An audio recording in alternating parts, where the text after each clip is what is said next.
Hello everyone, welcome to Kokul Tech. நாம இந்த வீடியோல பார்க்க போற விஷயம் Binance சம்பந்தமான ஒரு புதிய அப்டேட், முக்கியமான விஷயத்தை தான் இந்த வீடியோல பார்க்க போறோம்.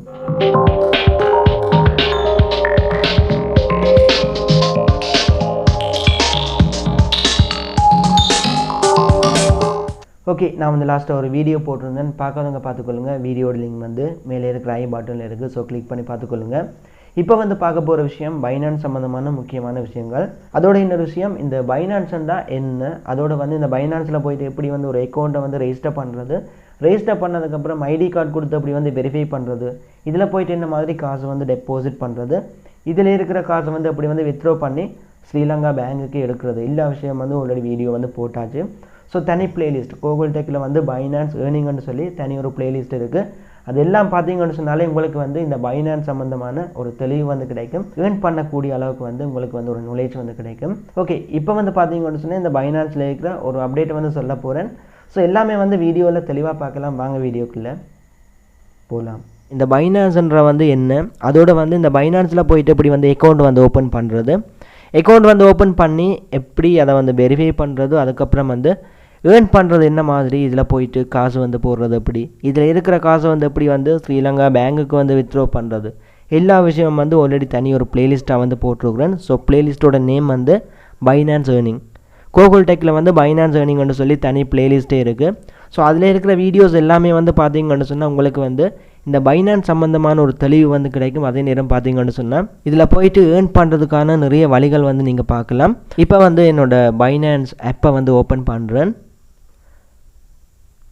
இதில் பார்த்தீங்கன்னு சொன்னால் எனக்கு $13.34 USD இருக்குது. அதாவது பேலன்ஸ் $13 கிட்ட இருக்குது. ஓகே, இது விஷயம் இல்லை, நான் சொல்ல வந்த விஷயம் பே ஐடி. வளமையாக பைனான்ஸில் போயிட்டு எல்லாருமே பே ஐடி காப்பி பண்ணி இன்னொரு ஆளுக்கு சென்ட் பண்ணுவீங்க. எதுக்காகன்னு சொல்லி கேட்டால், ஒரு பைனான்ஸ் ஆப்பில் இருந்து இன்னொரு பைனான்ஸ் ஆப்புக்கு பே ஐடி மூலமாகவோ, இல்லைன்னு சொன்னால் அந்த பைனான்ஸோட ஜிமெயில் ஐடி மூலமாகவோ, இல்லைன்னு சொன்னால் பைனான்ஸ் ஐடி மூலமாகவோ பேமெண்ட்டை சென்ட் பண்ணால் ஃப்ரீ. ஃபீஸ் இல்லை, அந்த பேமெண்ட் அப்படியே போகும், எந்த வித ஃபீஸும் எடுக்க மாட்டாங்க. ஸோ அதுக்கு நாங்கள் டிஃபால்ட்டாக யூஸ் பண்ணுறது பே ஐடி, பைனான்ஸோட பே ஐடி. ஓகே, பே ஐடின்ற விஷயம் ஓகே, நான் சொல்ல போகிறது இந்த பே ஐடியை பற்றி. இதில் பார்த்தீங்கன்னு சொன்னால் நார்மலாக நாங்கள் பைனான்ஸில் போயிட்டு பே ஐடி காப்பி பண்ணி எடுக்கிறது முதல் வலத்துக்குள்ளே போவோம். அதுக்கு அடுத்தது மூன்றாவதாக பாருங்க ஃபண்டிங்னு சொல்லியிருக்கு, அதுக்குள்ளே போயிட்டு பேன்னு சொல்லியிருக்கு பாருங்க, P2Pக்கு பக்கத்தில் பேன்னு சொல்லியிருக்கு, அதை டச் பண்ணதும் இதில் போயிட்டு நாங்கள் பே ஐடி காப்பி பண்ணுவோம். பட் இந்த இடத்துல பார்த்தீங்கன்னு சொன்னால் நான் ஆப்பை அப்டேட் பண்ணிட்டேன். நீங்களும் அப்டேட் பண்ணித்தான் ஆகணும். என்ன சொன்னால் செக்யூரிட்டி அப்டேட் கொடுத்துருப்பாங்க. ஸோ கட்டாயம் அப்டேட் பண்ணித்தான் ஆகணும். இதில் இந்த ஆப்பை அப்டேட் பண்ணவங்களுக்கு தெரியும். இந்த இடத்துல அதாவது முதல் பைனான்ஸ் பே ஐடின்னு சொல்லி இருந்தது, இப்போ பைனான்ஸ் ஐடின்னு சொல்லி சேஞ்ச் பண்ணிட்டாங்க. சிலர் கவனிச்சிருக்க மாட்டீங்க, இன்னொரு ஆள் பேமெண்ட் பண்ணுறதுக்காக பைனான்ஸோட பே ஐடி தர சொல்லுவாங்க. நீங்கள் போயிட்டு இதில் இதை காப்பி பண்ணிவிட்டு இதை அப்படியே சென்ட் பண்ணிடுவீங்க. என்னென்னு சொன்னால் இதுதான் பைனான்ஸ் பே ஐடின்னு சொல்லி சிலர் யோசிப்பீங்க, பைனான்ஸ் பே ஐடி இருந்த இடத்துல இந்த பைனான்ஸ் ஐடியை கொண்டு வந்துட்டாங்க. ஸோ பே ஐடி எங்கே எடுக்கிறேன்னு சொல்லி கேட்கலாம். அதுக்கு பாருங்கள், இந்த இடத்துலையே மேலே பாருங்கள் செட்டிங்கோட ஐக்கன் இருக்குது, வீல் மாதிரி, அதில் டச் பண்ணதும் உங்களுக்கு இந்த மாதிரி தான் வரும். ஸோ இதில் தான் உங்களோட பே ஐடி இருக்கும். ஸோ இப்படித்தான் நீங்கள் இனி பே ஐடி காப்பி பண்ண வேணும். ஸோ இனி யாராவது மாறி பைனான்ஸோட ஐடியை அவங்களுக்கு கொடுக்க வேணாம்.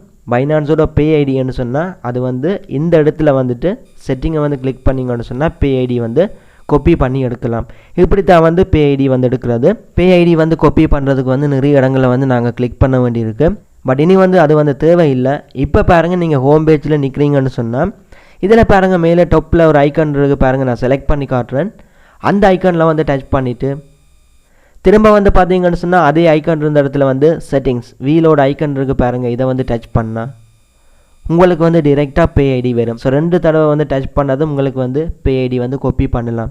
இந்த மாதிரி நீங்கள் இனி பே ஐடியை காப்பி பண்ணி எடுத்து அடுத்தவங்களுக்கு சென்ட் பண்ணுங்கள், உங்களுக்கு பேமெண்ட் போடுவாங்க.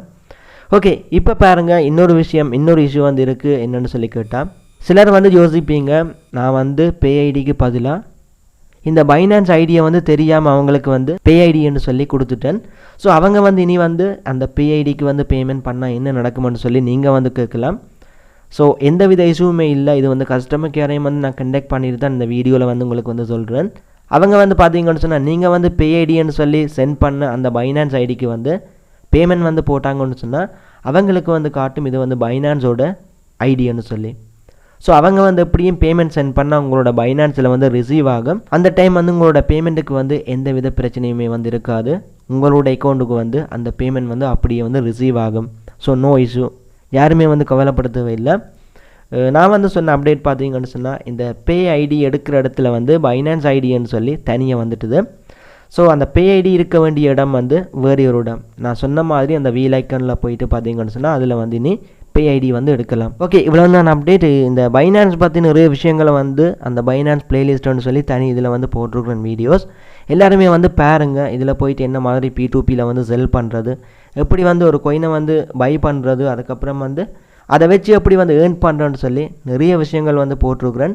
இதில் வந்து ஃப்ரீயாக ஏர்ன் பண்ணுற மெத்தட்டும் இருக்குது. அதே நேரம் இன்வெஸ்ட் பண்ணி ஏர்ன் பண்ணுறதுக்கு வந்து பெரிய வழிகள் வந்து இருக்குது. ஸோ ட்ரேடிங் தெரிஞ்சால் நீங்கள் வந்து இன்வெஸ்ட் பண்ணி பெரிய அளவில் வந்து சம்பாதிக்கலாம். ட்ரேடிங் தெரிஞ்சால் மட்டும். ட்ரேடிங் வந்து தெரியாதவங்க ஸ்பாட் ட்ரேடிங் வந்து ட்ரை பண்ணுங்க. ஒரு கொயின் வந்து குறைய இருக்கும்போது வாங்கி வச்சுட்டு எந்த டைமில் வந்து அந்த கொயின் வந்து இன்க்ரீஸ் ஆகி இருக்கோ அதை வந்து நீங்கள் பார்த்துட்டு அந்த டைம் வந்து செல் பண்ணலாம். ஸோ அந்த மாதிரி நீங்கள் சேல் பண்ணிங்கன்னு சொன்னால் உங்களுக்கு வந்து ஹை ப்ராஃபிட்டில் வந்து இருக்குது. ஒரு 25%, 10%, 50% அந்த மாதிரியான ப்ராஃபிட்டுகளில் வந்து நீங்கள் செல் பண்ணி லாபம் வந்து எடுக்கலாம். இப்போதைக்கு வந்து விளாண்டாம் வீடியோ வந்து எண்ட் பண்ணிக்கொள்கிறேன். நாளைக்கு வந்து இன்னொரு வீடியோவில் மீட் பண்ணி கொள்ளலாம். ஓகே, வீடியோ வந்து ஸ்கிப் பண்ணாமல் ஃபுல்லாக பார்த்து உங்களுக்கு விளங்கியிருக்கும் என்ன மாதிரி இந்த பைனான்ஸில் இருக்கிற அப்டேட் வந்து இருக்குன்ற விஷயம் வந்து இந்த வீடியோவில் எடுத்துருப்பீங்க. ஸோ விளாண்டாம் வீடியோ வந்து எண்ட் பண்ணிக்கொள்கிறேன். அதோட இப்படி ஒரு யூடியூப் சேனல் நம்ம ஸ்ரீலங்காலையும் தமிழ் இருக்குன்னு சொல்லி நிறைய பேருக்கு தெரியாது. ஸோ உங்களால் முடிஞ்ச இந்த சேனலை வந்து உங்களோட ஃப்ரெண்ட்ஸுக்கு வந்து ஷேர் பண்ணிக்கொள்ளுங்க. அதோட உங்களுக்கும் இந்த வீடியோ பிடிச்சிருந்தா கண்டிப்பாக சப்ஸ்கிரைப் பண்ணிக்கொள்ளுங்கள். நெக்ஸ்ட் வீடியோவில் மீட் பண்ணிக்கொள்ளலாம்.